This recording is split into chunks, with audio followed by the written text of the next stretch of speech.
तब इसे मालूम न था कि इसी इंसान को इसके साथी के तौर पर चुन लिया गया है। उसने निचला लब दांतों तले दबाते हुए धीरे से मोबाइल उसके हाथ से ले लिया।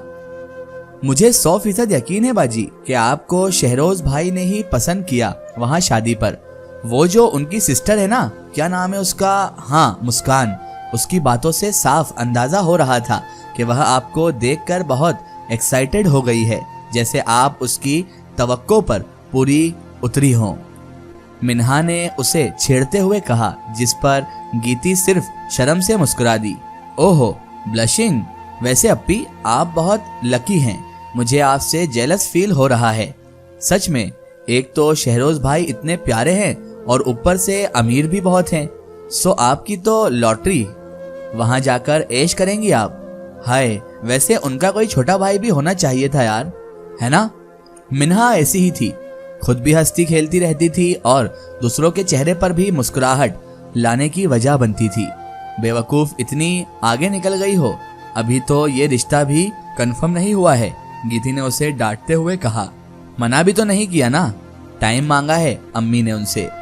और ये मैं, आप, अम्मी और वकास भाई भी जानते हैं कि इस तरह सिर्फ फॉर्मेलिटी के लिए कहा गया है। शहरोज भाई ऐसे हैं ही नहीं जिनको इनकार किया जाए शायद। गीती के लहजे में मुस्तकबिल के लिए अच्छी उम्मीद थी। वाओ, केक बेक किया है आपने आज, देखने से ही इतना टेस्टी लग रहा है, तो खाने में कैसा होगा। मुझसे तो सब्र ही नहीं हो रहा है, मैं तो अभी खाने लगी। मुस्कान ने कहते के साथ ही छुरी उठाई और केक काटने के लिए आगे बढ़ी। गीती ने उसे देखते ही फौरन बर्नर बंद किया और भागकर उसे रोकने के लिए उसकी तरफ बढ़ी, लेकिन उसके पहुंचने तक वह केक का एक छोटा सा हिस्सा काट कर अलहदा कर चुकी थी।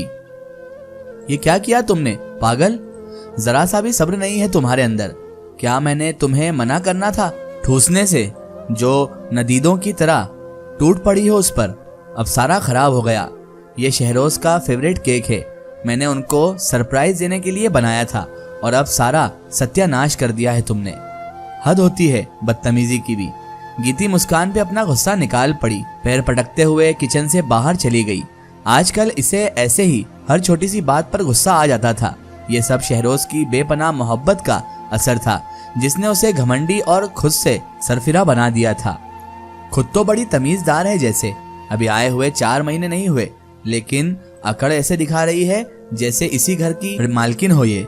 मुस्कान ने खुद से बड़बड़ाते हुए केक उठाया और छोटे छोटे बाइट लेने लगी।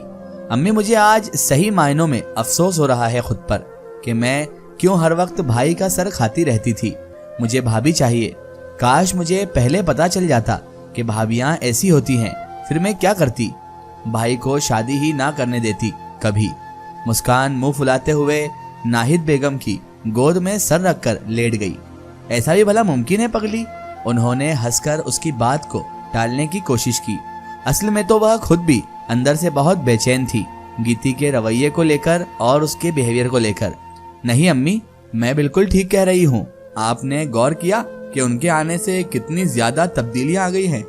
पहले हमारे घर में हर वक्त बेफिक्री से कह कहे गूंजते थे, भाई हमारी बातों में इंटरेस्ट लेते थे, मुझे किसी चीज की रोक टोक नहीं थी।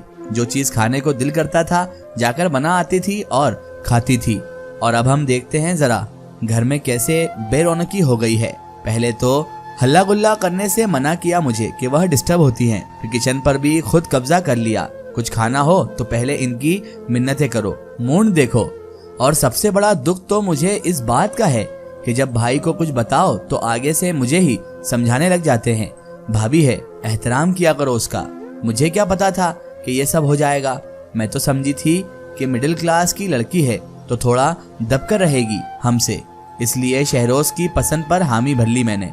लेकिन ये भूल गई थी कि ये पढ़ी लिखी भी है और पढ़ी लिखी लड़कियां ज्यादा खतरनाक होती हैं।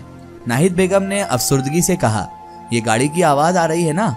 मुस्कान ने तस्दीक करनी चाहिए। उसकी वालिदा बोली, कहीं काम से जा रहा होगा शायद। नहीं, अपनी रूठी बीवी को मनाने के लिए उसकी कोई फिजूल ख्वाहिश पूरी करने जा रहे होंगे भाई। अब देख लें, आपको बताना भी गवारा नहीं किया भाई ने। मुस्कान ने जहर खुंद लहजे में कहा, अब खुश आप। शहरोज ने टेबल के दूसरी तरफ रखी कुर्सी पर विराजमान होते हुए उससे सवालिया अंदाज में पूछा था। वह दोनों इस वक्त एक महंगे होटल में कैंडल लाइट डिनर एंजॉय करने में मसरूफ थे। लेकिन ये सब मेरे बनाए हुए केक की जगह नहीं ले सकता, क्योंकि वह मैंने बनाया था और बहुत ज्यादा मेहनत की थी। मैंने उसे बहुत प्यार से बनाया था आपके लिए। लेकिन गीती ने बात अधूरी छोड़ दी। देखो गीती, थोड़ा इग्नोर करना सीखो मेरे लिए प्लीज। वह नाजों में पली बड़ी है, इसलिए थोड़ा बचपना है उसमें। अब्बू के जाने के बाद वह चुप रहने लगी थी, बहुत हसास हो गई थी वह। तब मैंने उसे संभाला है, उसमें जीने की नई उमंग पैदा की है, इसलिए वह मेरे दिल के बहुत करीब है। मैं उस पर पाबंदियां नहीं लगाना चाहता, क्योंकि यही तो वक्त होता है जब लड़कियां अपनी मनमानी कर सकती हैं। समझ रही हो ना मेरी बात? शहरोज ने टेबल पर धरा गीती का हाथ अपने हाथ में लेते हुए पूछा।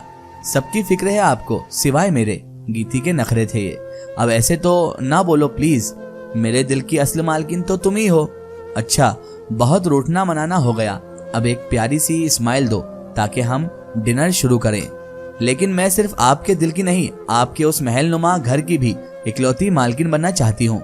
गीती सिर्फ सोच कर रह गई, जुबान से बोलने का हौसला ना हुआ। लेकिन क्या? गीती को किसी सोच में होना पजेसिव महूद देखकर शहरोज ने पूछा था। कुछ नहीं, आपको लेकर बस बहुत। Geeti, she is my lovely sister, इसी वजह से मैं रिलैक्स हूँ, वरना अगर किसी और औरत को आप इतनी अहमियत देते तो मैं आपकी जान ले चुकी होती अब तक। गीती ने संजीदगी से कहा। सदके जाऊं आपके, जो इतने रोमांटिक माहौल में भी आपको कत्लो गारत की सूझ रही है। ये कत्ल वगैरह सब बाद में लेना, पहले जो मुस्कुराहट मांगी थी वह तो दे दो। शहरोज ने उसे घूर कर कहा, जिस पर वह दिल खोलकर मुस्कुरा दी। आज आपकी बर्थडे है ना, इसलिए मैंने आपको फेवरेट केक बनाने का सरप्राइज देने का सोचा था। फेवरेट केक बनाया भी था। मुझे पता है ये मैसेज पढ़ते ही आप बेचैन हो गए होंगे केक खाने के लिए, इसलिए जल्दी से आ जाएं, मैं आपको वेट कर रही हूँ। गीती ने मैसेज टाइप किया और शहरोज के नंबर पर सेंड कर दिया। उसने देखा ऑनलाइन था वो। Blue tick mark message seen होने का पता दे रहा था। उसने अपने बाएं हाथ की छोटी उंगली का नाखून छिपाते हुए बेसब्री से उसके जवाब का इंतजार करना शुरू कर दिया। लेकिन अगले आधे घंटे तक उसका ये इंतजार रायगा ही गया। उसने हिम्मत ना हारते हुए केक की तस्वीर बनाई और उसे भेज दी। पहले की तरह तस्वीर देख ली गई, लेकिन कोई जवाब नहीं आया था। बददिल होकर वह केक काटने लगी। केक का टुकड़ा मुंह में रखते ही उसकी पलकें भीग गई थी और नन्हे सफेद मोती की सूरत में आंसू कतार दर कतार उसके रुखसारों पर बहने लगे थे। उसने टिश्यू पेपर से चेहरा साफ किया और सोचने लगी, जो शख्स मेरे चेहरे से मुस्कुराहट को जुदा नहीं होने देता था, आज यूं बेरुखी बरत कर खुद मेरे आंखों में आंसू लाने की वजह बन गया है। इसका एक स्टोरी हम देखेंगे इसके अगले पार्ट में।